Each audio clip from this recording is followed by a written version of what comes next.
And then there is universal cycle. Actually, the universe also has a cycle. And there's a light and dark, and the periods of light and periods of dark. So all of that exists in the universe and within us. Our bodies needs day and night diurnal cycle. If we are awake at nighttime and we are sleeping during the day, our bodies are not able to adjust to this cycle of, because the moon and the sun are shining. And at nighttime, our hormones that are released are for rest, relax, rejuvenate, and rewire yourself for the next day. And if you're not able to do that, the next day, your whole cycle is not in sync. And our hormones are very much related to these cycles. So when we are talking about the hormones, and especially the women hormones, are very much related to the moon cycles and the cycles of the nature.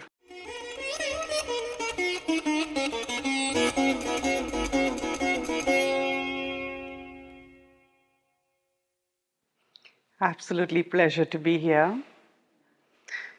Let's start with the mantras. I know you have been learning Sri Vidya, and the most powerful technique of Sri Vidya is the mantras.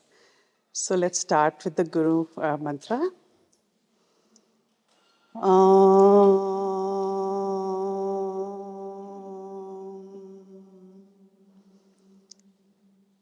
Aim Hrim Shrim Aim Klim Soha Hamsa Shiva Soham Hasaka Frame Hasakshmalvari Om Hasom Sahakshmalvari Im Sahom Sarupa Nirupa Hetave Sa Gurave Shri Annapurnamba Sahita Shri Amritananda Natha Shri Guru Shri Padukam Pujyami Tarpayami Namaha.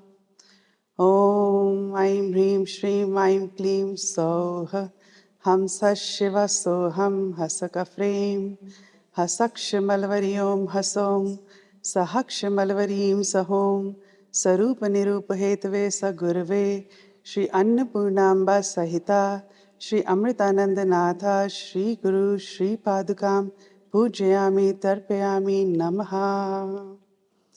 Shuklam Paradharam Vishnum Shashivarnam Chaturbhujam Prasannavadanam Dhyaye Sarva Vignopashantaye Gananam Tvam Ganapatim Gum Havamahe Kavim Kavinam Upamashravastramam Jeshtarajam Brahmanam Brahmanaspata Anand Sunavannitihi Shirasadhanam Shri Mahaganadipate Namaha Harihi Om Shri Gurubhyo Namaha Harihi Om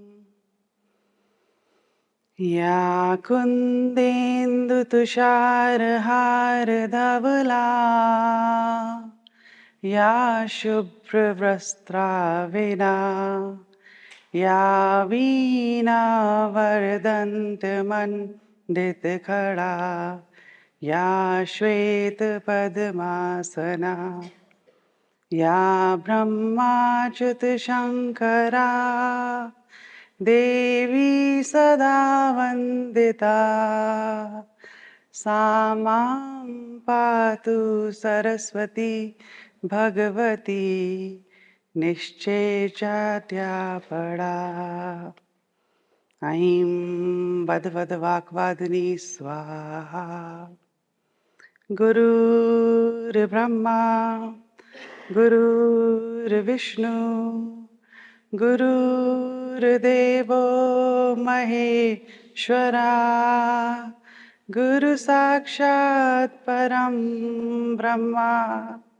Tasmai Shri Gurave Namaha Tasmai Shri Gurave Namaha Tasmai Shri Gurave Namaha. Namaste.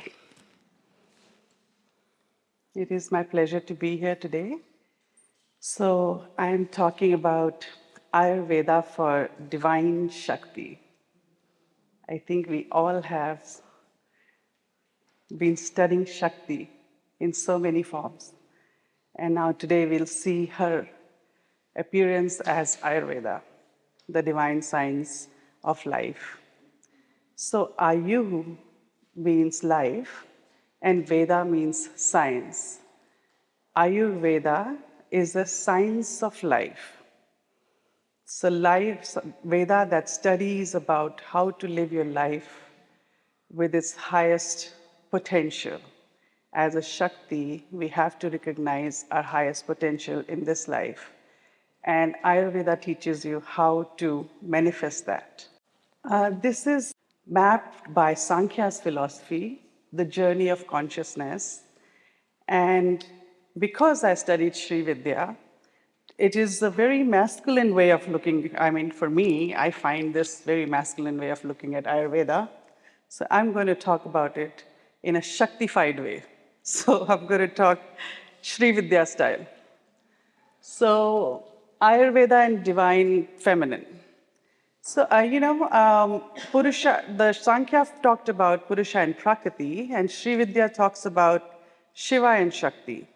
It's very similar, the concept of Shiva and Shakti, and when we understand it through, when I understood it through Sri Vidya, actually the Ayurveda completely became clear to me because the Sri Vidya, the yantra, Sri Yantra, represents the whole cosmos, the whole universe, and all its layers. So it represents Ayurveda. So she is nothing but Ayurveda. So, in the beginning, how the universe was created, even Sankhya's philosophy talks about how the universe was created, and there was nothing, and then there was a vibration, the sound, the vibration, we call it nada, and that is how as if like Shiva looked into the mirror and saw his reflection. And that reflection was the Shakti. So Shiva is this all-pervading consciousness, and the Shakti is this active principle, whereas Shiva is this passive, just observe consciousness, that is awareness existing all over. Whereas Shakti is the action principle, the manifestation principle. So she is everything that arises in the universe, everything that exists in the universe is her manifestation. She created this universe. She created the form. She created the elements. She created everything. And so, in the presence of Shiva, she creates. So they're not separate. They're two identities, but she's the creator and he's the observer. He is watching the dance of the creation. Well, in his presence, she's creating. She is this manifestation. And so she is everything. Everything that exists in the universe is her creation. And so the Divine Mother created everything for, why did she create us? Where she came from Shiva and then she had this impulse, and we call her feminine because she has this impulse to create. She wants to multiply. She wants to become many. She wants to experience as different forms, different beings, different existence. She wants to experience herself through different things. So just for her own enjoyment, she wants to see how beautiful being Natasha is, what can I manifest through Patricia or to anybody here, all of us are her manifestation. So important part is to remember that Shakti is not just, she is the birth, she is the life itself that is existing right now, and then she's the death. So she does not hesitate to let go and end and finish and restart. So she is not just the creation, she is the sustenance, and she is destruction. So she is all aspects of our being. She is the changing form. She is constantly evolving. She's manifesting and creating and sustaining it and changing it. So she is not same all the time, but her full potential of her you can see in the nature. So it's the cyclical cycles of the nature that she has. She is the nature. She's the nature as the, day and night. She's the moon, she's the sun, she's the earth, she's the planets, she's everything. So when you're seeing her in that manifestation, you understand that, how she has created everything, she's created us, and how we are connected to this power, this force, this source that we are connected to. So we are similar to all that exists in the universe. And so the cyclical cycles, I think you all have been a little bit studying about the cycles of nature, are the same cycles that are happening within our body. We are not different from what's happening in the nature, and we've forgotten that. And this modern world is when we are having all of these issues because we are not connected to the nature anymore. When we connect to nature and we understand the nature, we understand that, when we are in sync with everything that's happening around us, we just flow. We just flow with this beauty, the grace of the mother, and she takes us through this, when our flower comes, it blooms, it shows its beauty all around, and then it withers away with its, recognition that it's time for me to go. I'm happy, and it just goes. Same as our lives. We come, we recognize our potential, do what we need to do, become a full, beings, and when it times is right, we prepare for our end cycles and the end of life. So that's what is Ayurveda. It taught you to go through all of this in a very systematic way, so you could understand all of this and live in harmony with nature. So we are not different from nature. We are all these trillions of cells that are in our body. Also, we are not independently working. If you see our bodies are made up of trillions of cells. And then this body is a little cell in the universe. We are also part of this little cell in the universe, and it's just another cell in the universe, basically. We have to see it that way. It comes, arises, and it subsides. So there are these cycles, cyclical cycles, which are, the earth rotating on its axis is a diurnal cycle, and day and night. Then we have the monthly cycle, the moon cycles, which are month, full moon and new moon. And then we have the yearly cycle. Yearly cycle is the full seasonal, all seasons that come into the yearly cycle. And then there is universal cycle. Actually, the universe also has a cycle. And there's a light and dark, and the periods of light and periods of dark. So all of that exists in the universe and within us. Our bodies needs day and night, diurnal cycle. If we are awake at nighttime and we are, sleeping during the day, our bodies are not able to adjust to this cycle because the moon and the sun are shining. And at nighttime, our hormones that are released are for rest, relax, rejuvenate, and rewire yourself for the next day. And if you're not able to do that, the next day, your whole cycle is not in sync. And our hormones are very much related to these cycles. So when we are talking about the hormones, and especially the women hormones, are very much related to the moon cycles and the cycles of the nature. So we'll talk about that a little bit more.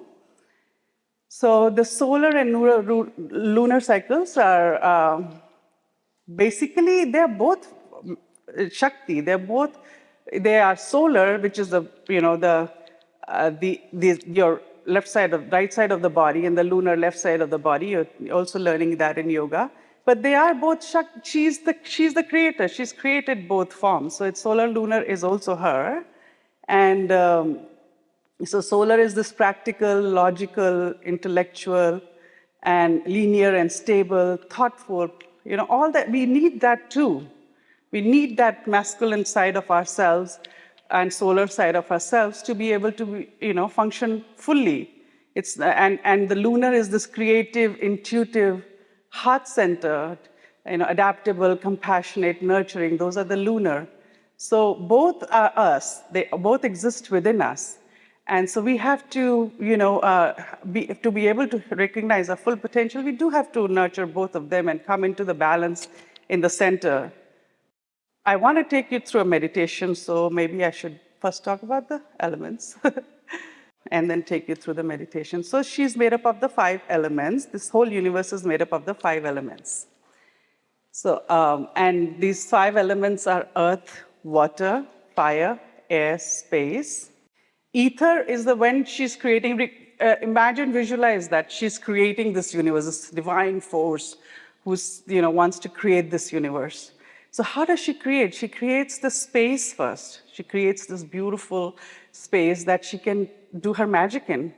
And so this create where you can hear the sound and so she creates this, the air comes into being that is circulating around the ether. And then comes the fire element. And fire is the vision and eyes. And then the water and earth elements. So these are the 5 elements, and they're connected to our 5 senses. So what is outside, she creates these 5 elements, and then that are connected to our 5 senses. So we are constantly communicating to the nature through these 5 elements and 5 senses. So let me just take you through meditation so maybe you can understand this better. So close your eyes and sit with your breathe in. Put your palms on your lap and take a deep breath in and a slow, deep breath out. Breathe in again, deep breath in and slow, deep breath out. So this meditation is to soothe and calm your senses and help you focus to understand the 5 elements better. The first element is space. It's raw and is spacious. Its role is to release any resistance in your being.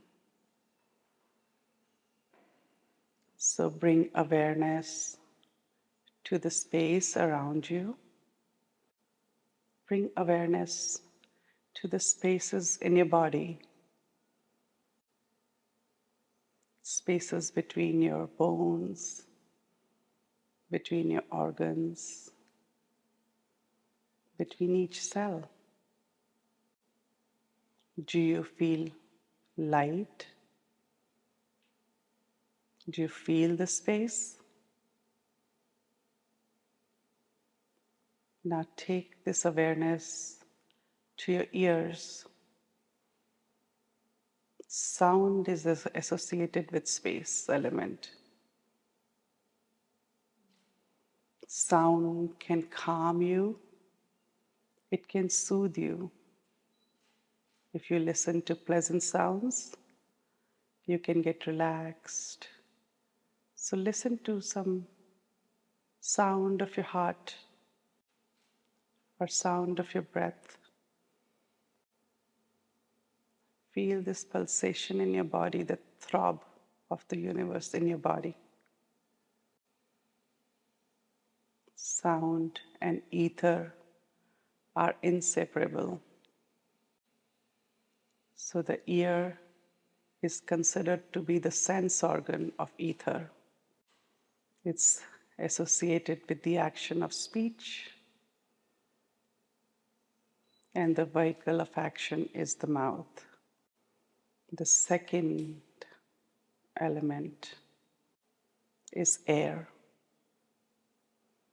Take a deep breath in and so slow, deep breath out. Role of the breath is the movement, the flow. Touch is the element associated with air. A gentle touch can soothe the body and ease the mind. So focus on your feet, touching the floor. Focus on your hand, touching your body. Connect with this touch. Does it feel energizing? Establish this touch in your body. Is it gentle?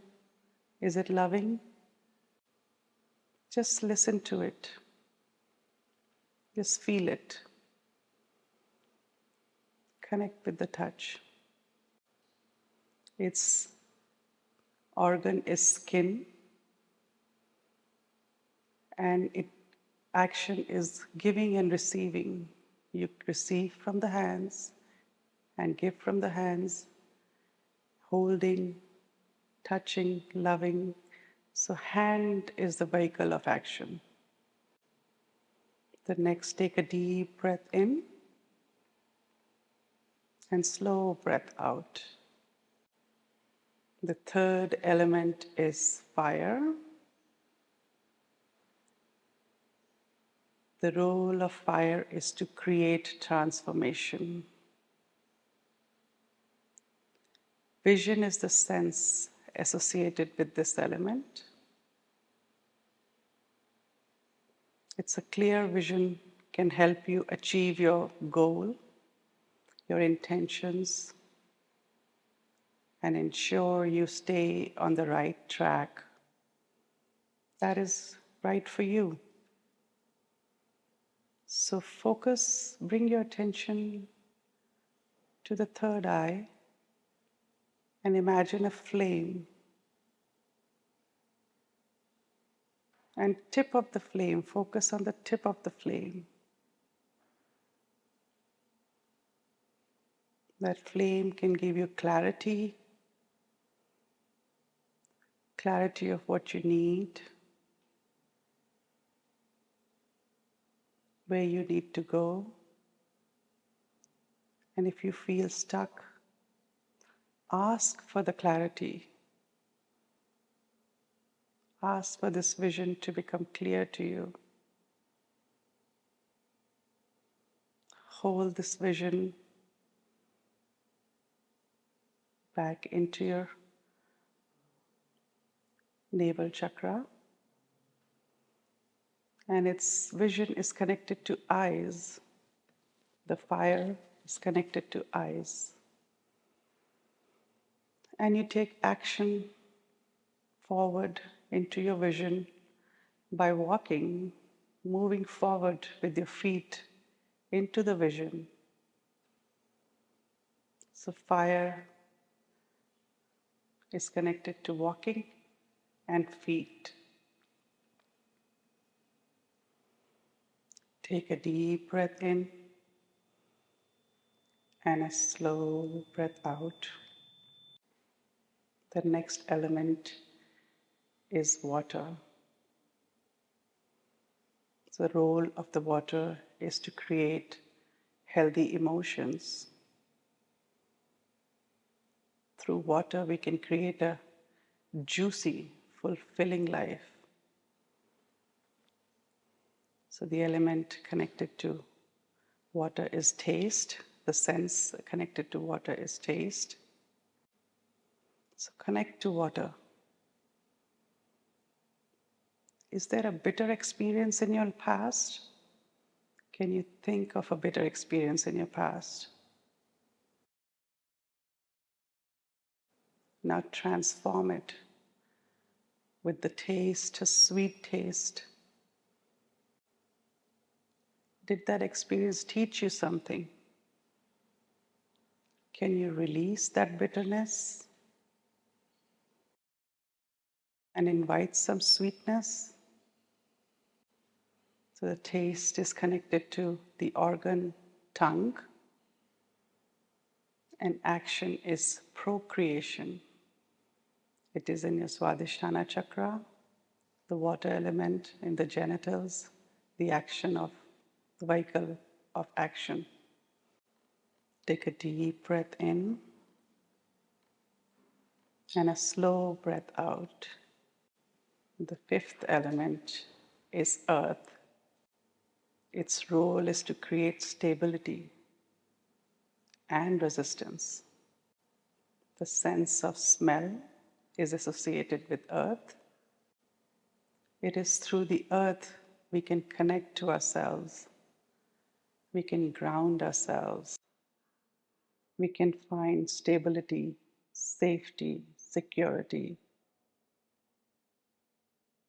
Now, can you go back and think of a smell that is your favorite smell, a favorite flower, or even a perfume, or a fresh rainfall, the first rainfall of the season when the earth smells beautiful? Can you imagine that? Is it soothing to you? Is it grounding to you? So the smell is connected to the organ nose, and the action is taken by excretion. The anus action vehicle is anus. So the earth element is connected to excretion, smell, nose, and anus. Take a deep breath in and a slow breath out. Now be gentle with yourself and slowly bring your awareness to your whole body.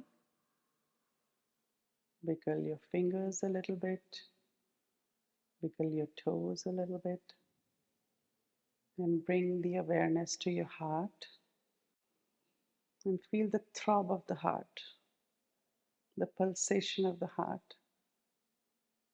Feel the joy, the love, the radiance of the heart chakra.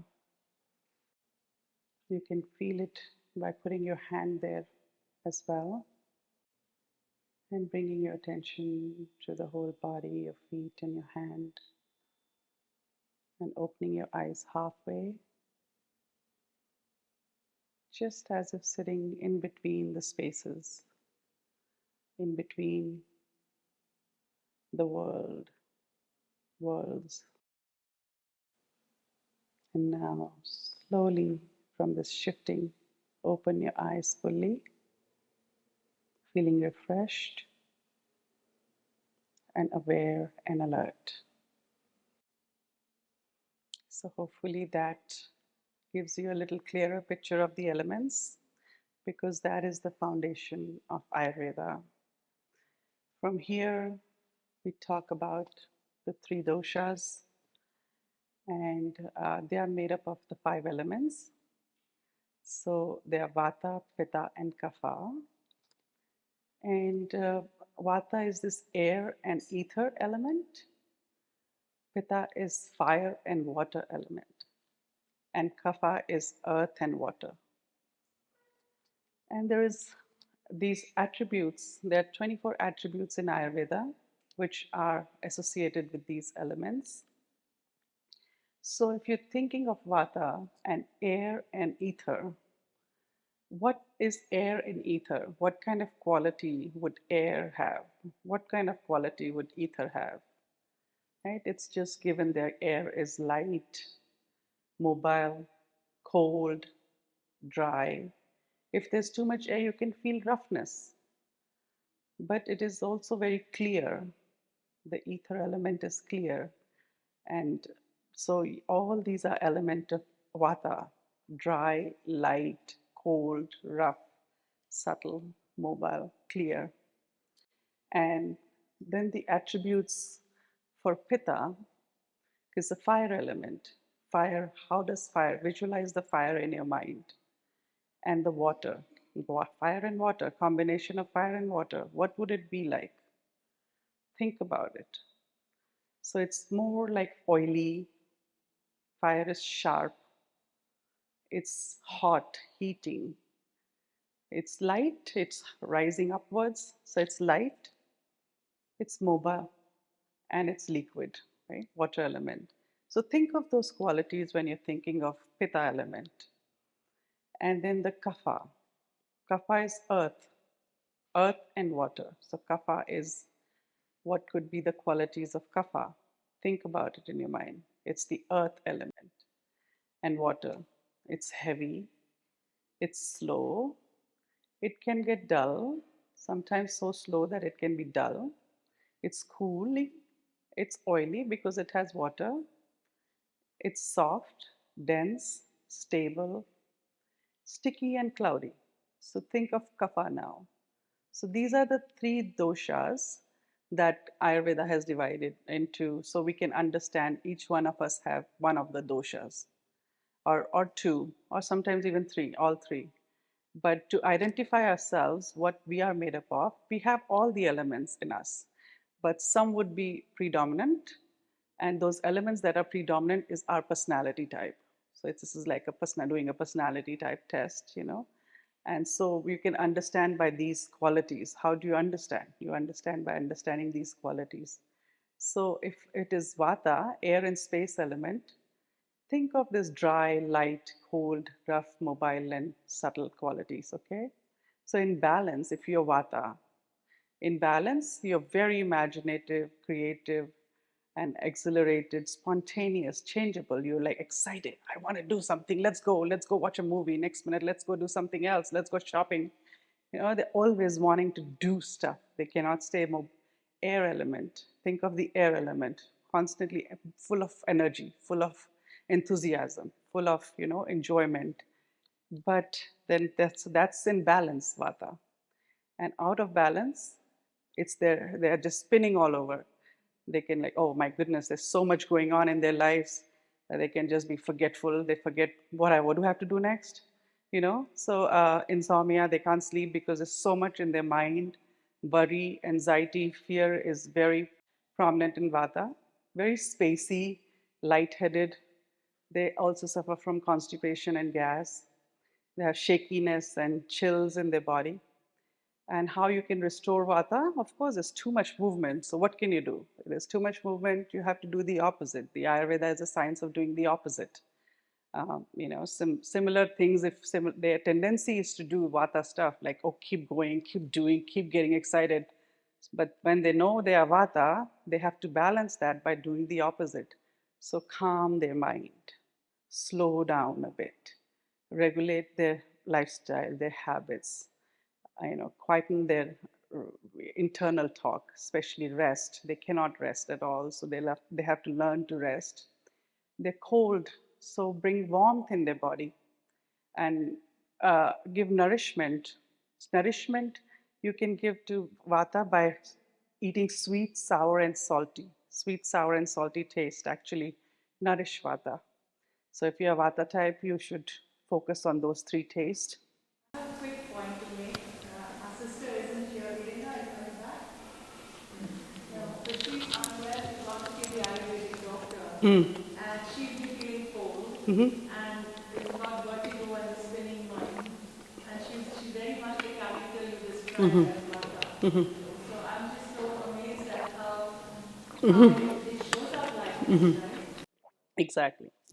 So we all have all of it. So it's not somebody who is might be more vata would have more of these qualities.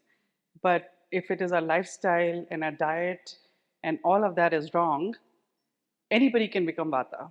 So we have to always focus on restoring balance.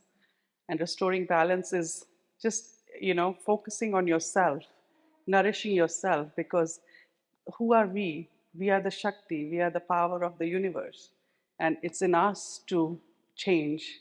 And we can bring that change by just noticing our body, our mind, our spirit, understanding who we are and what is it that makes us, and bringing that into balance. So, Pitta, if you're Pitta, and most of us these days, this lifestyle, modern lives are very Pitta oriented. So it's like, you know, ambition, it's hot, sharp, penetrating, oily, light, and liquid. So in balance, they are extremely sharp people. They articulate really well, they talk really clear, they have a very good judgment, very critical thinking, very decisive, organized, efficient. You know, they're usually medium built. Memory is very strong. They remember everything. And energy is, of course, they're full of energy. They always want to be, you know, uh, go getters, basically. They'll have little curly reddish hair. So that's the fire and pitta element. And so restoring balance for pitta, uh, uh, let go of the need to have things on the go first of all. I know, I do too. We all have, this is our modern lives actually. We all want to be just, superwoman and constantly just do everything. Great mothers, great career orient, having the best lives. We are juggling million jobs, million things. And that's a very pitta, like no default. We cannot be less than anything. We have to be perfect in everything. That perfection is pitta. So, they have to let go of this non-competitive activities. Participating in non-judgmental, like taking a vow to not judge, is very good, important for Pitta because they're always like, oh, that nobody is better than me, I've got it all. So don't compare. Yeah, then taking time, leisure time, unstructured. You're making sure like they're constantly, they have every minute what they're going to do next minute constantly. So it's like trying to find ways to not organize so much, just letting go of certain things. If the house is messy, it's okay. It doesn't have to be perfect. Nothing has to be perfect. The mother is not perfect. She is not perfect. When you start doing Sri Vidya, you realize she accepts everything, everyone as it is. There are no defaults. There's nobody is imperfect. And that's when you start to see, okay, so this is, me becoming this small me. If I am this big divine, then it's all perfect. It's all good. Letting go of that, letting go of the judgment. And the sweet, bitter, and astringent helps balance pitta. So if you are feeling this too much of pitta in your body, the heat, the judgment, the critical thinking, bitter, especially for pitta people, getting bitter in your diet and astringent in your diet is very, very important. It will balance the pitta out. So in summertime, in the seasons, there are hot seasons in the, during the afternoon, during the daytime. So these 6 cycles that we know, day and night and yearly cycles and all of that, we can bring this knowledge into balancing ourselves. And then out of balance is sharp tongue, judgment, critical, easily frustrated and irritated, perfectionist, overachiever, overly competitive. Aren't we all? Yeah, this is, yeah, all of us are. Then when we all have this, I think yes, we have to be our own. There's no one else. We have to find out who we are and what is our weaknesses and work with that. And then kapha. What is kapha? Kapha is earth and water. Think about earth and water. So what that is. So when in balance, they're very wise. They have a memory. If you tell kapha something, they'll never forget. They'll remember you after 20 years. They'll say, you told me that, then they'll never let go of anything. So they're little, very strong in their build, heavy and soft body and firm muscles. If you're compassionate, they are forgiving, but they'll not forget. They'll, they'll remember it, but they'll not forget. They're very calm, very patient, extremely good friends. They make very loyal and steady friends. So this is all, they store up because if kapha is earth element, so they just keep storing things inside them. They don't let go of things very easily. So they are just hold on to things within them, and they're like people pleasers. So they just want to make everybody happy, and so they hold things within themselves. So out of balance, they are dull. They just don't want to do anything. Don't make me move. I just want to just sleep and read my book. That's a very typical kapha. They just don't want to get out of their bed. And heavy, lethargic depression is very easy. They get stuck. They just get stuck in something. If some emotion comes to them, they can't let go, and then they're just stuck in it. They just don't know how to get out of it. So they hold on to fluid. They're overweight, and they're hoarders, basically possession hoarders. You'll find their house fully. Yeah, that's earth element. Yeah, so the elements are, I'm just showing you elements. So always remember what that earth feels like. So, yeah, it'll be there for sure. So restoring kapha, when you know your kapha, you have to get moving no matter how hard it is. Get yourself out, get socialize, socialize with people, get out, do a good regular exercises. Seek variety. They just don't want a change in their life. So find different things to do. Usually they're the same book they'll read 10 times. But so yeah, they have to learn to, you know, watch different things, accept other things, accept other people, and reduce on the heavy foods, especially dairy and sweet. Routine clean out of clutter because they're hoarders, so you have to let them to. And what helps kapha is this pungent sharpness. So they need fire element, right? They're just so lethargic and heavy and down. They just don't want to do anything. So pungent gets them going. Fire element gets them going. Bitter helps them going, and a little bit astringent as well balances kapha. So that's how you can restore the balance in kapha. And then these are the times of kapha, pitta, and vata. Like I was talking about, the day has, 6 to 10 a.m. is kapha time of the day, and 10 to 2 is pitta time of the day. So that's the peak afternoon, right? 10 to 2 is like, that's when your digestive fire is very high. Your body, all the digestion juices are secreted at that time. So if you eat during that time, your heaviest meal, you are going to be able to digest it much faster because of the pitta time of the day, pitta, so, and vata is 2 to 6 again. So that's, if you, here is the another better one. So the strong agni of pitta is 10 to 2. So basically, having a dincharya, I don't know if you guys talked about it, maybe you all have already know this. So getting up in the morning at 3:30, if you see here, 3:30 to 4 p.m. early morning is Brahma Muhurta. So around, even 4 o'clock, if you get up and do your Brahma Muhurta, rise and shine right up here, uh, and do your meditations. That's the vata time because it's air and space element, right? So it's like you can really reach very high meditative space places if you do your meditation at that time. And just get up in the morning, brush your teeth, do tongue cleaning. We have very in Ayurveda, the tongue cleaning is emphasized a lot, and the dinacharya, doing some oil swishing in your mouth, it takes away all the toxins out of your body. So we have few things that we need in Ayurveda. We recommend to do it early morning: oil pulling, tongue scraping, and then you have the breakfast from 6 a.m. to 10 a.m. You have breakfast, which is kapha time of the day. So light breakfast, don't have too much at that time.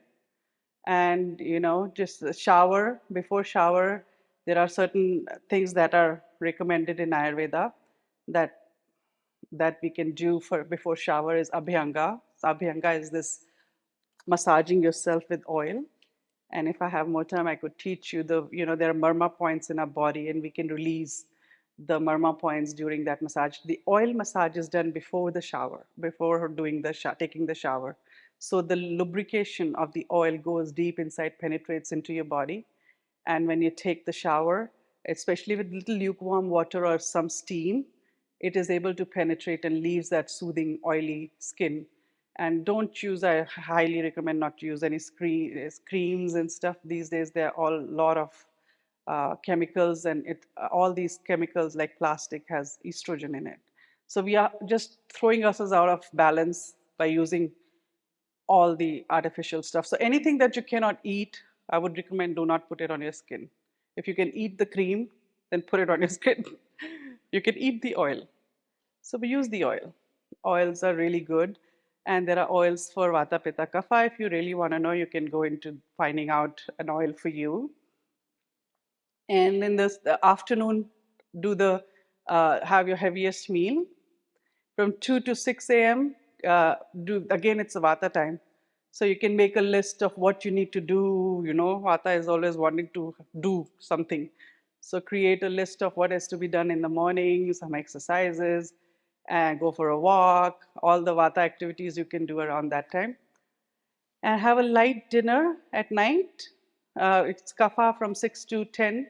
So have light dinner, go for a light walk, and then sleep by 10. Because 10, if you don't sleep at 10, it becomes a pitta time. And so if you cannot, you'll be awake. If you don't sleep at 10, you will be awake till 2 a.m. You cannot sleep because it's a pitta time. Pitta is this fire element going in your body. And then you're wondering why I can't sleep because you have to sleep before 10. And that's when, the hormones are produced that put you to sleep. So if you have insomnia, then definitely sleep by 10. And so Abhyanga, here is Abhyanga oils that I have mentioned here. If you are Vata, do 4-5 because it's dry. And so do 4-5 times a week using sesame oil. And then Pitta can use coconut because it's fire element. You can use the coconut oil or sunflower oil, which are more cooling. These are cooling oils. And Kapha, they're already very heavy in their body, and so they don't need that much oil. They have the oil too much in their body, so they can just do 1 or 2 times a week, and that's just to invigorate themselves. So all 3 doshas, if you can do jojoba oil. And so then we have the summer, spring, the cycles of the nature. Abhyanga. Abhyanga is a oil massage. Basically, you massage your whole body with the oil. Is that therapy is called Abhyanga. Abhay means the body. Abhyanga, to nourishing the self-love. Self-love. Basically, oh, where is that? Abhyanga oil. Sorry about that.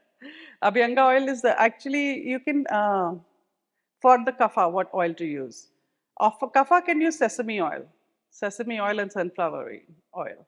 So there are specific oils created by many different companies, and you can buy vata oil and pitta oil and kapha oil. So that's nice too. They have the right oil, they have right essences, they have right things, and that's just easy way to do it. Otherwise, sesame oil is also tridoshik. You can use sesame oil for all 3. So that's a nice one to use. So, I would say be very, this is the intelligence of our own self. Like I would become intuitive about your own body. When you start learning about your own body, you'll see if the season is like summer and it's hot. So, and you're pitta, then you have just use something that's cooling. But if you're vata and season is hot, so but you need, you don't want to have the cold. You need to heat up your body. So then sesame oil is good for all 3. Use sesame oil. It's the best. Yeah, I would like to say something. Yes. Why take the shower in the morning? In my culture, we always take it when the day is finished in the evening, because you go to bed. So to get up in the morning and take oil and bath, why? I guess. Yeah.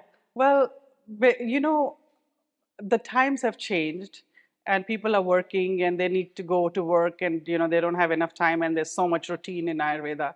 So it's okay if you do it at night. There is like no hard and fast route. I want you to become intuitive in your body, in your mind, and what works for you works for you. It's not like you have to do it in the morning. Like I said, the divine Shakti accepts everything. There is no rule 100%. No, no, you can do it in the evening. Morning, because here it's hot in India. Ayurveda is, originated in India, and it's hot. Day starts to become very hot, so it's just easier to take it in the morning. And lifestyles were much better, simpler then. People didn't rush to work, and they had time, so they did it in the morning. But yes, there are certain like tongue cleansing and oil pulling. It doesn't take much time. It just takes 2 minutes or 5 minutes. As you're brushing teeth, you put a tongue cleaner and you scrape your tongue. Just put a little sesame oil, gargle with it. It just pulls the toxin out of your body, and it becomes a routine. So once it becomes a routine, you see on an everyday basis you're cleansing yourself, and that cleansing really helps to bring the important thing in Ayurveda is about prevention. So it's always about not building that ama, the toxins in the body. So when you're doing these things, you're preventing it from falling sick. Basically, that's the main thing about Ayurveda, that you don't want to fall sick. Once you fall sick, then you have to go to the allopathic path. You have to, when you have to take help, you have to take help. Yeah, don't choose the, if you're just doing 2 or 3 times a day or 4 times a day, you don't choose the soap after that. You just let it wash over you, the water, and whatever is excess will go out. Whatever needs for the body will stay. And in Ayurveda, we do have, like, in olden days, they used to use gram flour, the basin, and you could just scrub it with the basin, the excess oil, because it's already very hot and oily here. But in dry countries, like I live in Canada, so I just don't choose anything. It's just nice to have that moisture, yeah, on your body. Right? Yes. How long should you do this oil pulling? Actually, it's recommended 15 minutes. If you have the time, you can do it for 15 minutes, you should. The gargling inside, it should turn little white. It should white and frothy. So when it's white and frothy, you can spit it out. And don't spit it out in the sink, because your sink will get clogged. So, because it's oil, take it, and take a tissue or something and spit it out in a garbage bin. It's not a lot. It's like half a spoon or 1 spoon. You're not taking a whole lot. You're just swishing it around your mouth. It actually is very good for your gums and teeth. You'll never get gingivitis. You'll never have, I mean, my teeth are perfect because I do oil pulling. Gums are strong. Exactly. So when you do that, it helps with your, all the whole gum and teeth. Yes. The teeth has cracks and they're cemented, oil pulling is still okay? Yeah, it's fine. I mean, you eat food, you're already getting oil in your body, so it cannot harm you. Absolutely.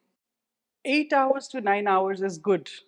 You do need that 8 hours of sleep minimum, especially for your hormones to function properly. If you're not getting 8 hours, that's when your balance goes out of the way. And like I just said, what is the melatonin is released at 10 o'clock, 9:39 to 10 is melatonin, which is you need to have a dark room, and your melatonin is released in the body, and it gives you a signal of sleep. So that is a hormone that is relaxing. It rejuvenates. It's a very, very important hormone. Really, really melatonin. So if you're nowadays, they even have melatonin capsules. So if you're not getting a good sleep, take a melatonin capsule, and then you'll see, like, it's a rejuvenation. Like, this is the hormone that rejuvenates you during at night time in your sleep. So you need to sleep around at the right time to get the right melatonin going in your body. Early to bed and early to rising.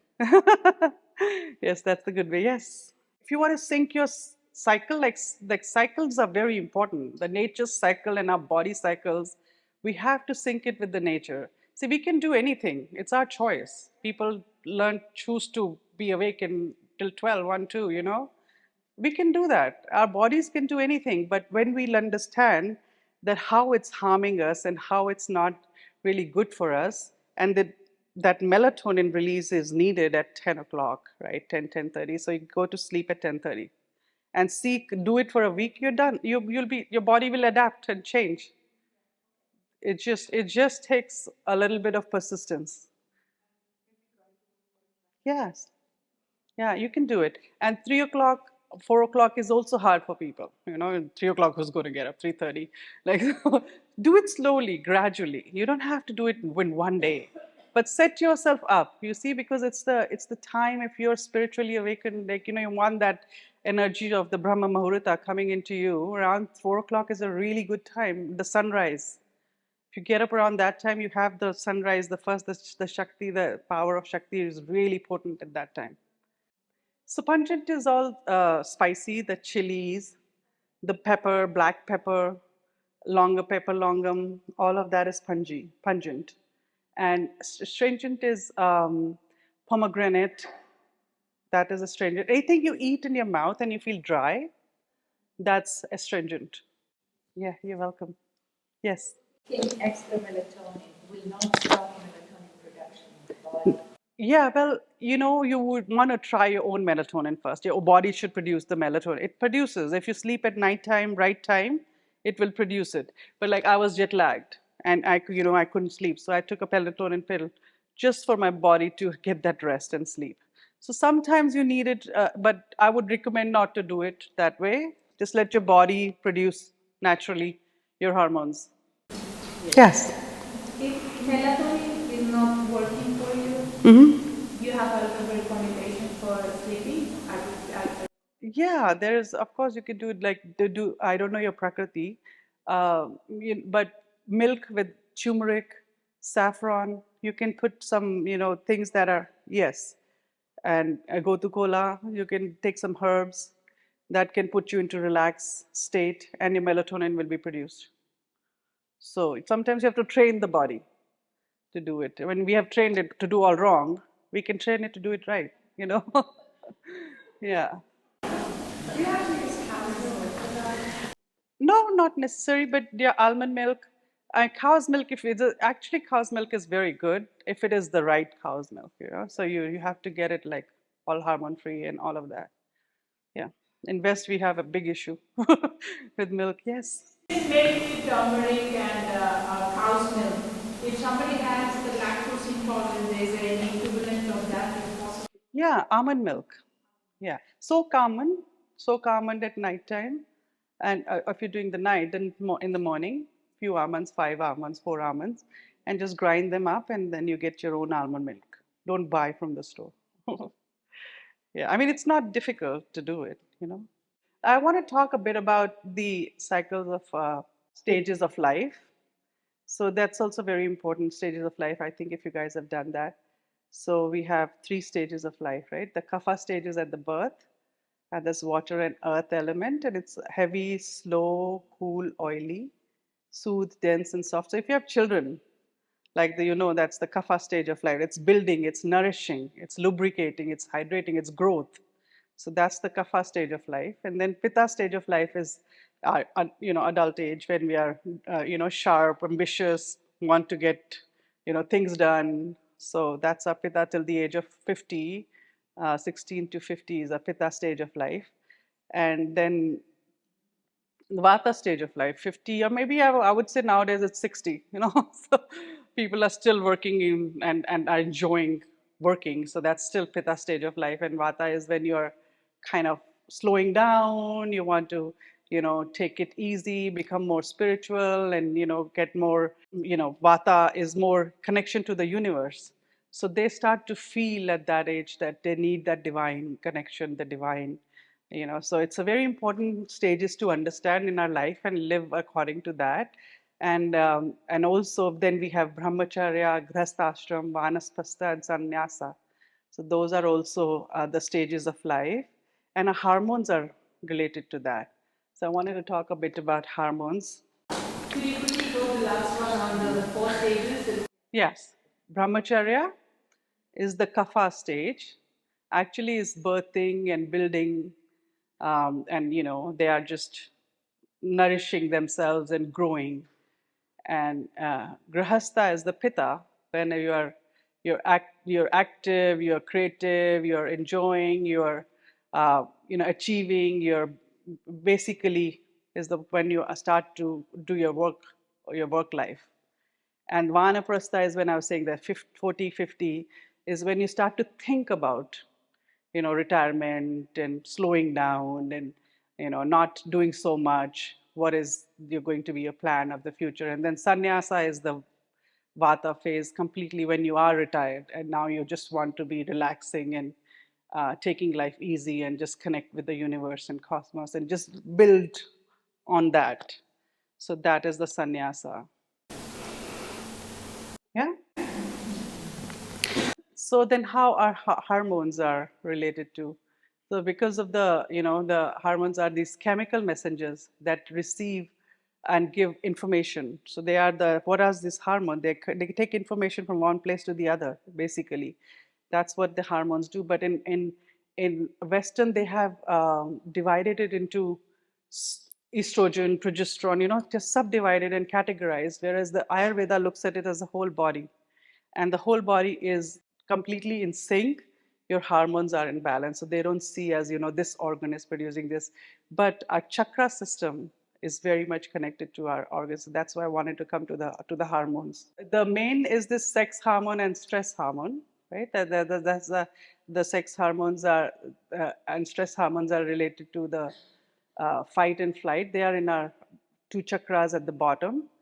And when we see a bear, and a bear is like going to attack, tiger is going to attack us, and we run and we are ready to take action, that is a stress hormone. The adrenal and cortisol are produced when you're being attacked. So when you're being attacked, your body, actually the internal organs, everything shuts down.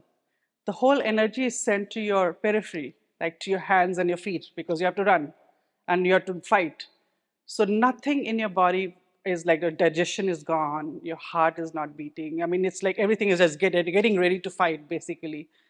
And so adrenal actually comes in your bloodstream when there's a fight and flight, there's a attack on you or something. So that comes in your bloodstream and it subsides. The attack is over and it subsides.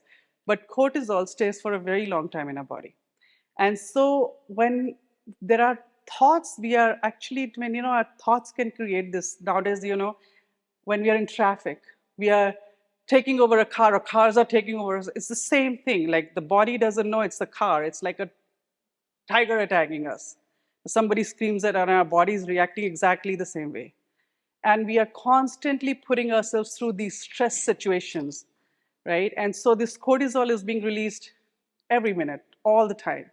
So bodies are being flooded with nothing but cortisol. Like, we are thinking about what to do next, where to go next, and what action, and this car, and this, driving from reaching there, and then next project and next project. So the cortisol is like constantly being irrigating our, So what is the antidote to that? Antidote to that is relaxation. Relaxation, love, faith, spirituality. And then what happens is that creates the hormone called oxytocin. Oxytocin is this love hormone. As soon as you are relaxing and loving and thinking about enjoyment and joy and laugh and happiness, being in the company of people who you love being with, who give you, nourish you, nurture you, and you do things that you like, the love hormone is produced. And that her love hormone relaxes you. So what do we need to do then? We need to learn to create this hormone within ourselves.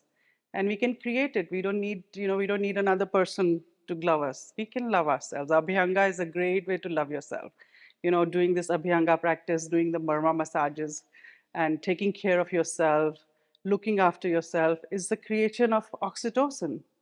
It is that rasa, it's called the rasa flavor in Ayurveda, which is the love hormone that's created.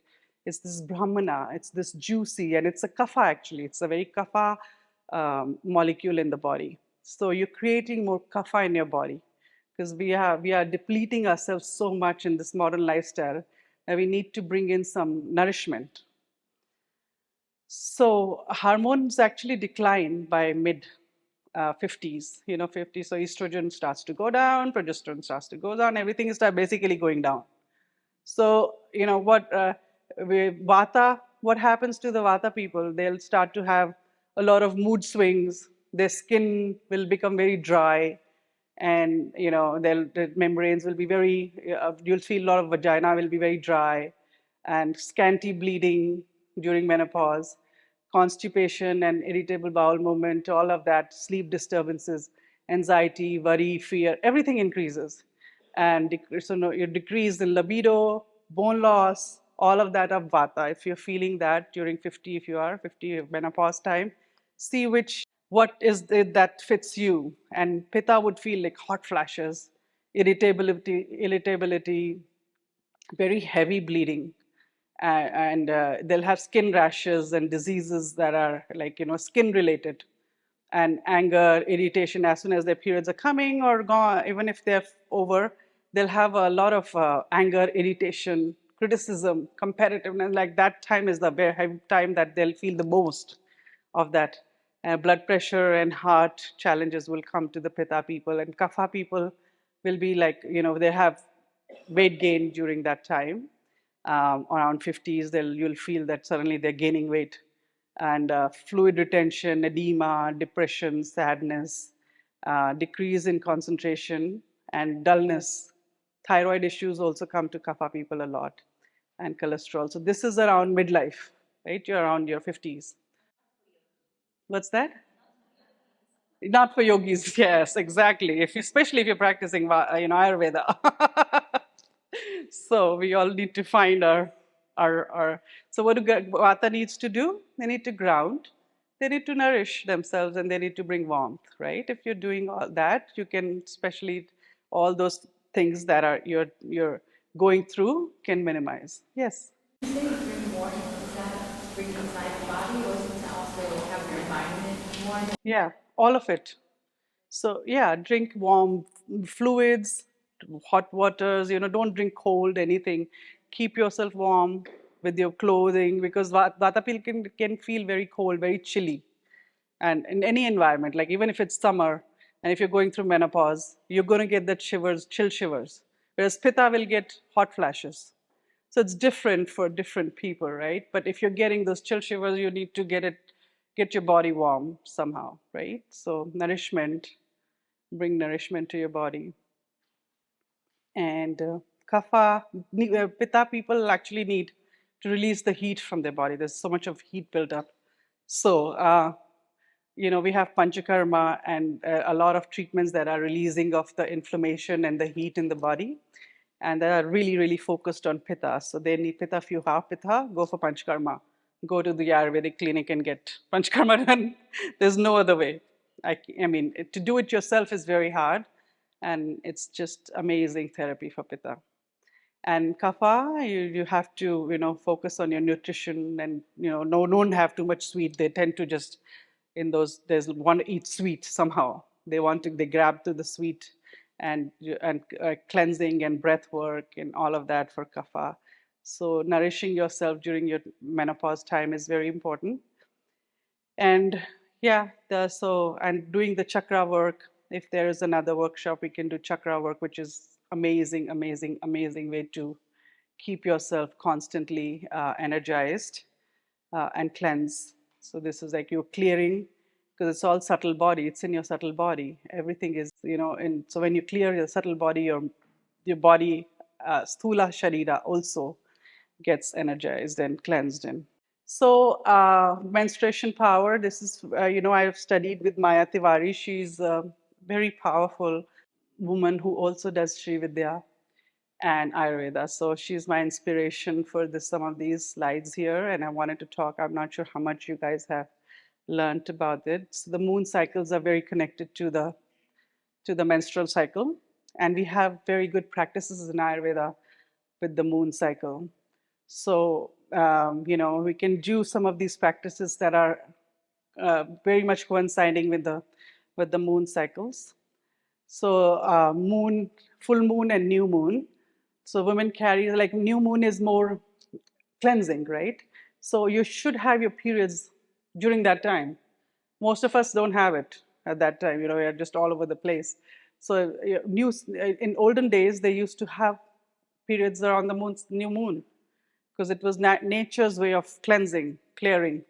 And full moon was the time when women were most, the hormones were extremely potent. So they were like time for basically getting pregnant. Yes. So biorhythms. That's what the idea was. Like you get your cycles, and there are ways in Sri Vidya that you chant the mantras, and you do certain practices in Ayurveda, and your moon cycle will align to the moon. And once it aligns, your hormones become totally balanced. So it's definitely a magic potion, that I can tell you. Yes. So I believe with the moon. Yes. So if we believe with the moon, our hormones are balanced? Yes. If you get your periods around new moon, your hormones are balanced. The first week after the new moon, or first few days before new moon, that's a good time to get your periods. So if you're getting your periods around that time, it's really perfect time to have your periods. If not, there are certain practices you can do, and you can bring your periods to the new moon, and that's when your Mother Nature, she harmonizes. Like everything starts to harmonize, especially for women. Especially for women. So, yeah. Yes, I'm going to talk about it. Yeah. So, This is from the book of Maya Tiwari, New Moon, and it's called Women Power to Heal. If you ever, and anybody is interested, they can just buy that. So you ovulate. Ovulation is on the full moon, and the new moon is the cleansing, right? So this is a practice called Uttaravasti. So if you're not aligned to the moon cycles, you can do a practice called Uttaravasti. I mean, I would recommend that you take it, go to the Ayurvedic practitioner, but if you want to experiment, you can do it yourself as well. So it's just taking sesame oil and putting it in your womb through, they are called enema bags. In West, we get enema bags. A lot of, I don't know if you've seen it, or just filling up like half a teaspoon or 1 teaspoon of oil into injected into your uterus and letting it cleanse and nourish and doing that until you will get your moon cycles. As soon as it's a nourishment therapy. Basically, you're nourishing your womb. So when you start nourishing your womb, the womb intelligence wakes up. And then she wants to align with because we are not connected to the nature, all of these problems are happening. So what we have to do is bring our intelligence to connect to the nature. And you can connect it by doing these practices. You can do Uttaravasti is one of them. Just around, so if you want, you're aligning it to the new moon. Your cycle has to align to the new moon. So you are doing it because if it is not aligned, you just do the Uttaravasti around the new moon. So new moon is like on Sunday. So you do it on Saturday, Sunday, Monday. But once you get the periods around that time, or you can even do alternate days. You can do, if it's on Sunday, you do the Friday and then leave the Saturday, then do Sunday, leave the Monday, and then do Tuesday. So you can do 3 Uttaravastis that week, and your intelligence of your womb will wake up, and you will slowly, in a month or 2 months, you'll see that your cycles come to the new moon. You will start to get your periods around the new moon. Is that clear? So you do it 3 days in a row or Alternate every other day and during that time. it doesn't matter when your period is coming. It doesn't matter when your period. You do it around that time because you want your periods to come then. You want it to come on the new moon. Actually, it'll help you tremendously if you have PCOD and any of that. But if you have an access to an Ayurvedic practitioner, if you have PCOD, please check because we have beautiful therapies. And especially these Uttaravasti, and there are other herbs. They do it with herbs. So all the cysts and fibroids and everything will be gone with the herb practices. So yes. Did you say 1 teaspoon? Yeah, or 1 to 2 teaspoon in a capsule with a tube. The other one I'm going to show you, I think it is here. It's called Pichu, Yoni Pichu. So Yoni Pichu is this cotton balls. You can make actually cotton balls and soak them like you just roll the cotton balls in a little longer, like our tampons, right? Like that you make them, and you soak them in oil. And you put them at nighttime in your yoni, and you leave it there in your yoni, and it's a very, very nourishing practice for yourself. You can do that, and that can do the same thing. So you do it overnight, you keep it overnight, and if you're afraid that it might leak, you can just put a sanitary napkin below. So, but nothing happens. Like it's like a tampon, right? It's soaked in oil, and it's nourishing your uterus. Put it inside, yes, at nighttime. Yeah, you probably can, yes. I've never tried it. You can, yes. Why not? It's a good idea. Why not?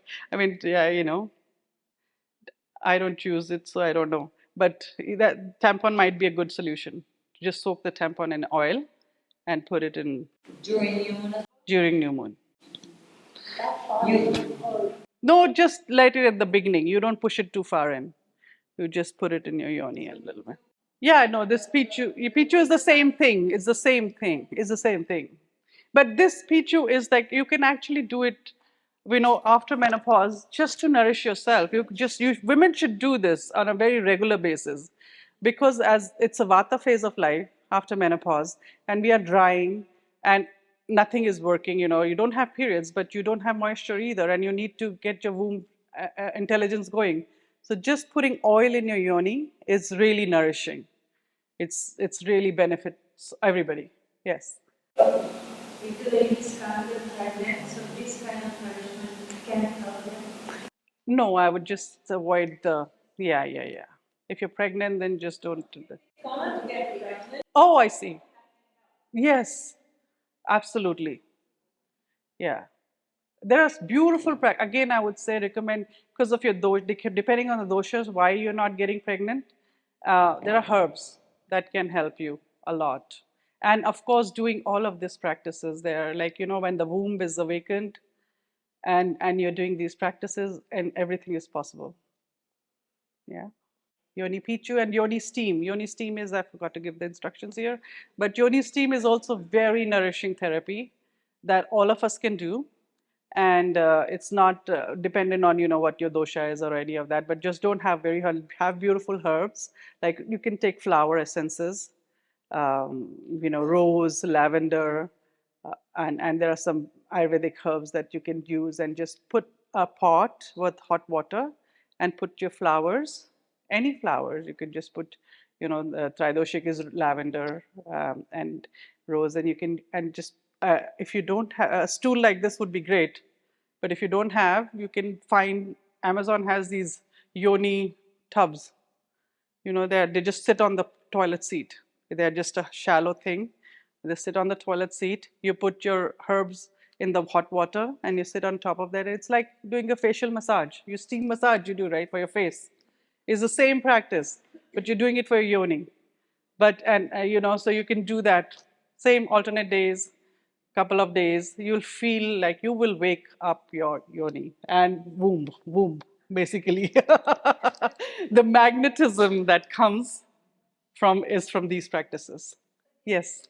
Isn't there a time in the cycle that you should or shouldn't do it? Definitely during not your periods you shouldn't do it. Yeah, and see, these are very mild things. I'm not saying that, do not make the steam very hot. You don't want the vata getting vitiated. So if you're pulling the energies downwards, what's happened is we are always going upward, and that's why we have a lot of even our kriyas that we do, and sometimes even the yogas we do, we are actually pushing because we want the third eye to open and we want all this vision, but we're forgetting the woman power is in the womb. And we are depleting ourselves down there. So to actually nourish and bring our intelligence back to the womb is a very different, very different intelligence. So you can do this. It's not harmful anytime, except for periods and pregnant and all of that. But it's like doing, literally, I'm saying you, it's like doing facial massage. So you just need to take care of your womb and your yoni a lot more if you want that. Steam and yoni get moving, burning in. Yes, yes, that's also very Ayurvedic practice of doing the fuming. Say it's similar, but those are herbs. Yes, they are Ayurvedic herbs that are actually done. In some cultures, even when the girls are getting married, before the marriage, they do this fuming and all that to invoke the intelligence of the womb. So the procreation is a very important aspect of women, basically. So and creativity can be awakened by doing these practices. Any age, any time. You just don't have to be, and all of this is like a very benign practices that can help you. It's nourishment. It's nourishment, basically. So for the fuming, there isn't a particular. There is, but it depends on the doshas as well as. But there are for marriages they used to give it to. I think I can tell you that later. I don't have it right now, but there are certain herbs that are for tridoshik. You can use that. Yeah. After delivery, Yes. we used to do this fuming with that loban. Excellent. Excellent. What did they use? It's not loban, but Loban nahi. Loban is for. it's not loban, it is samran. Samran. Yeah. The samrani is, I think, for purification. Purification of the house, purification of your spiritual energy. You can do that, yes. So it's just actually activating that power in you. The women Shakti power is in the womb. And to activate that womb power, you have to, do all of these practices, and especially bringing vata down, prana downwards. Doesn't have to be always upwards, We have a connection here. Men don't have that. We can do this fuming Samran. Yeah. Yes. with samran. Yes. you can do with Samrani. Absolutely. What's that? Say again? Hysterectomy, yeah, no. Energetically, you still have a womb. So that energy still exists. It doesn't matter. You can still do it. That energy of the womb is your energy you still have. Is there anything you can do, Ayurveda for premature menopause? To bring it back. I know it's yeah, women want it the other way around. They just want to get rid of it so they can do, be like a man and do everything and achieve everything. But it has beautiful hormones that actually nourish us, right? And so we have to, when you do these practices, it may come back. You try the steaming, you try the pichu, and you never know. If it is not medically done, it is possible. See, all these medicines, herbs have its own intelligence, and they are according to the need. They change. They provide you what you need. They're very intelligent herbs. See, now it's all modernized. In West, especially, we have it all very modernized. All these practices, but it really massaging your with the egg. There's no harm. I wouldn't leave it inside as such. But if you have like a rose quartz or a crystal that is energetically sound, right? So you can do the massaging internally and externally. Because why I'm saying this is there are murmur points. There are murmur points which are inside the passage, and it's a very important murmur point. So if you're going to do the massage, gentle massage around the lips and around the inside, doing meditations. I don't know if there is, we can finish with a meditation if you like, but awakening the womb Shakti is very powerful practice. There's a lot of practices can be, the herbs can solve everything, so they don't really, men don't know how to teach this to women, they don't.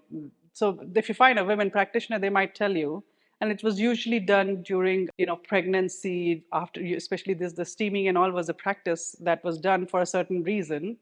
But you can find practitioners now. The Maya Tiwari, I love her work, and I do it. My work courses. I mean, my next slide is about my work that I'm focused on the yoni work.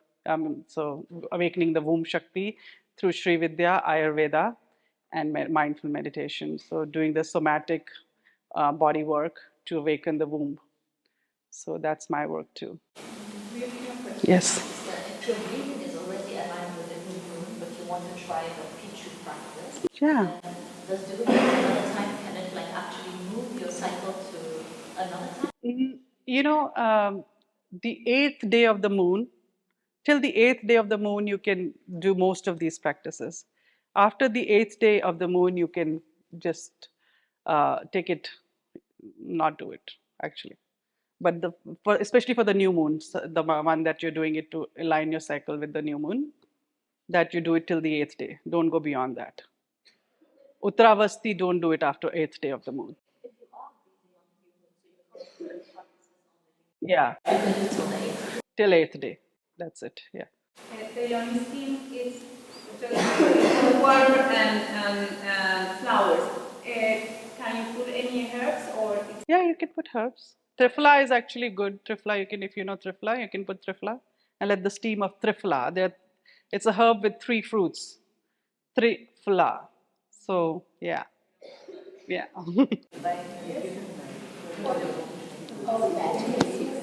Sorry? But no. There is trouble with, like there's a fear of, or I guess either it's physical or Mental. Yeah. So yeah, actually it's a vata problem. Go gentle, but I think, nourishing your womb and yoni, because the location of vata is down. So you need to nourish yourself there, especially if you have any of those fears. Yes.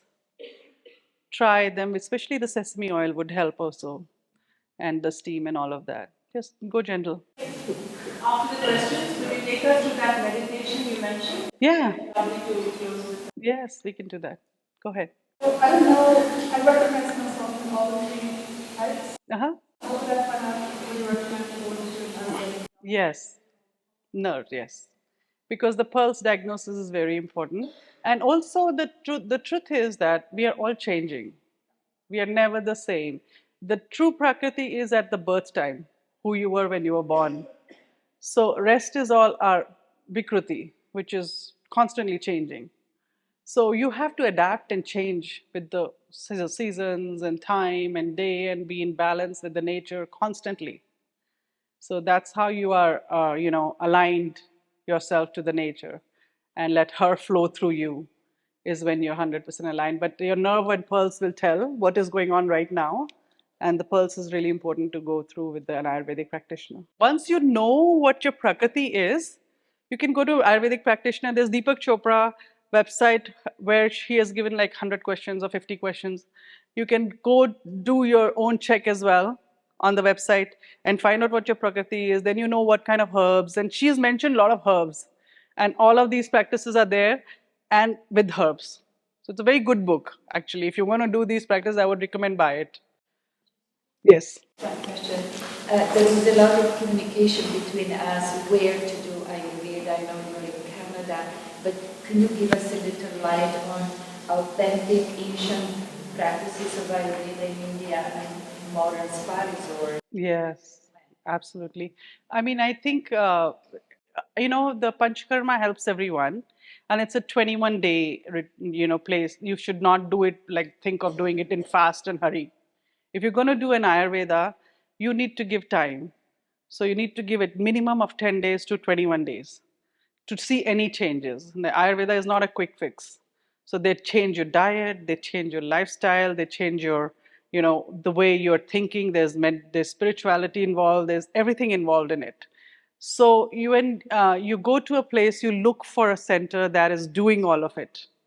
It's not just giving you massages and does some your knee pain issue fixed with the oil. Those are very quick fixes. They will come back. But when you're doing a deep work, you look. We want to look for a authentic place. And I mean, I go to a place called Vedigrama. Have you heard of it? Yes. So that's place where all Ayurvedic practitioners go. A lot of them. So it's in Coimbatore, border of. So that's one good place to go to. There are many other as well. So I wouldn't. I mean, that's the place I love. But you could go to many other. There's many other. Shall we do a meditation? Okay. So again, close your eyes. Bring your palms to your thighs and open your palms and receive the energy of the universe. Just relax your palms on your thighs. Don't have to hold it up. So take a deep breath in and slow breath out. Another deep breath in and slow breath out. And visualizing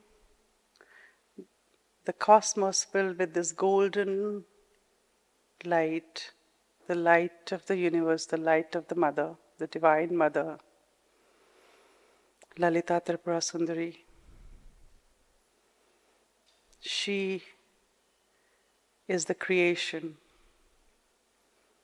There's existence and dissolution. She is Ichha, Jnana, Kriya, all of it. So visualizing this golden light coming from the universe and coming deep, falling down onto your forehead, Sahasrara Chakra. Visualizing that light is filling up your head, the top of the head, filling up your forehead. This beautiful sparkle of golden light is filling up your eyes, your nose, your cheek. Each cell, each molecule is being filled and vibrated with this light. The right cheek, the left cheek. Feel this light going onto your lips, the upper lip, the lower lip. Feel the tingling, the vibration of the sparkly golden light filling up your whole head, your ears, earlobes, the ear canal, down at the back of your neck, the side of your neck,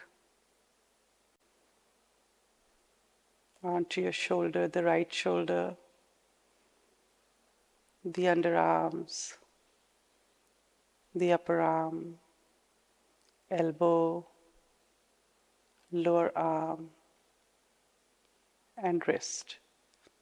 Feeling the palms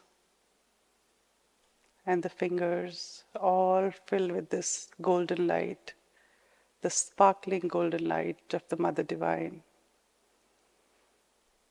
See, she's you and you're her. She's becoming you. Feel her left hand coming into your right left hand. The sparkling light from the left shoulder to the upper left underarm and upper arm, elbows, lower arm, wrist, palm, fingers, and her hands are your hands. She's coming down into your chest, filling up your chest with this golden light, the beautiful golden light into your heart, and feeling that light in your heart vibrating outwards. Feeling these vibrations expanding from your heart all the way out, all around into your auras, going down from your heart to from the upper thoracic to the belly, the stomach, all the organs, the stomach, the liver, the spleen, into your lower intestine, large intestine, small intestine, all of that. And then she decides down into your womb, feeling the womb now, feeling your uterus.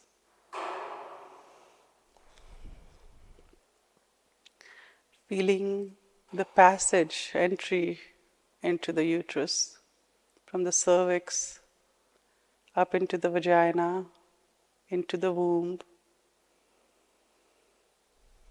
See the womb inside. Can you feel it? See as if there are 4 doors in the womb.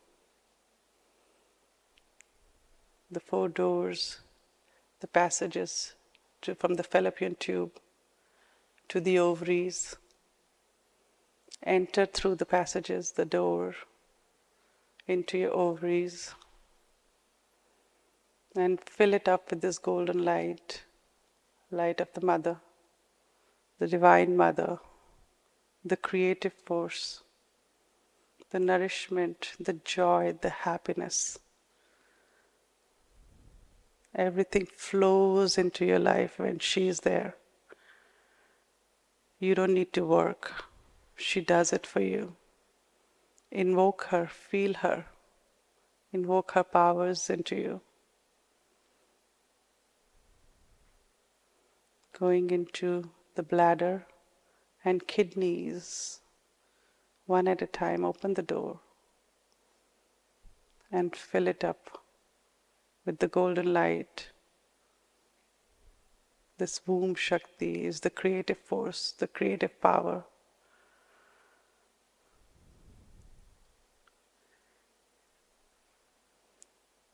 The mantra for Lalita Tripura Sundari is Aim Clean Soh. So clean Aim. Visualizing this golden light and chant Aim Clean Soha. So clean.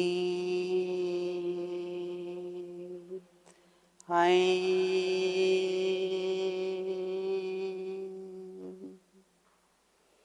Ain. Clean. Soha. So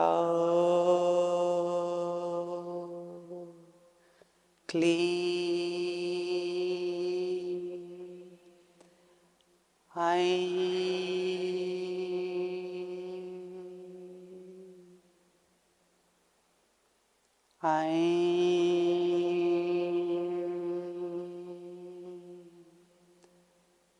Clean.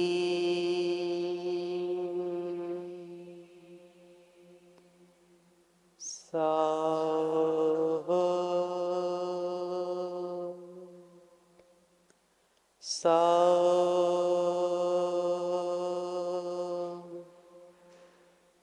clean.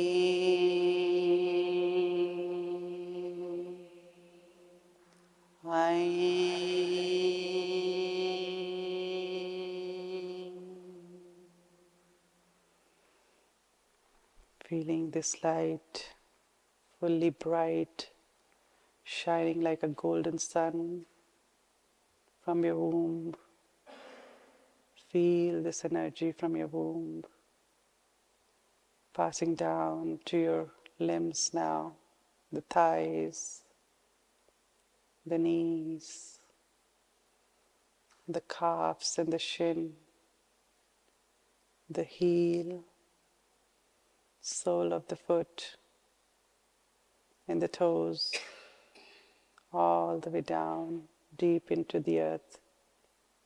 She's connecting you to the divine Mother Earth, and she's connecting you to the divine Mother in the space, all through the chakras, all through the cosmos. She's connecting you. You are her, she is you. Visualize her being you, becoming you. Be divine. Know you are divine. Let her flow through you. Bring your hands to your heart.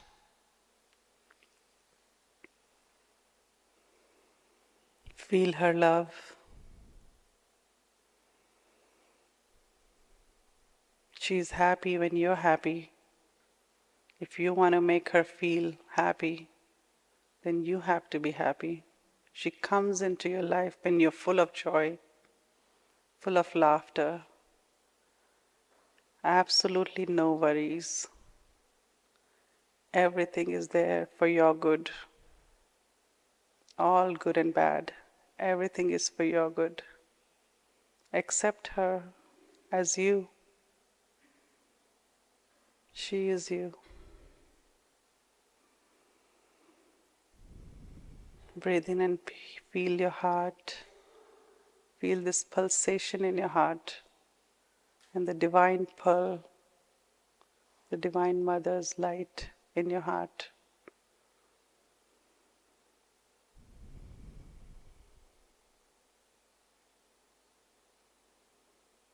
You are the joy. You are the love.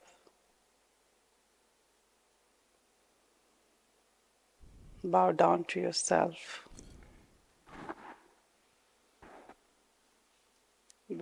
Bow down to your own divine light. Om Shri Matre Namah. Open your eyes gently and bow down to each other. Shri Matre Namah.